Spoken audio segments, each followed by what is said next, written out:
Merhabalar. Yaklaşık 20 yıldır aşırı horlama olayım vardı. Bu son 10 yıldır uyku apnesi aşaması da çok fazla arttı.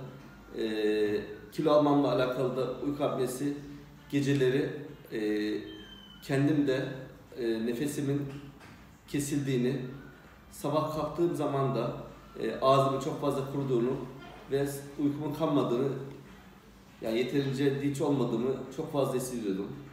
Eşim özellikle horladığımı, 2 tane oğlum var, onlar da küçüğü taklit yapıyordu, baba şu şekilde horluyorsun, yapıyorsun diye. Ve yaklaşık 10 gün önce Doktor Tuğrul Bey'e uyku apnesi ve horlama için protez yaptırdık. 1 haftadır kullanıyorum. Çok memnunum.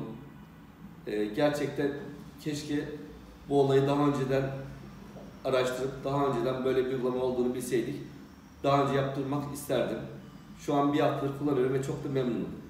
Tuğrul Bey'in ellerine sağlık. Çok teşekkür ediyorum.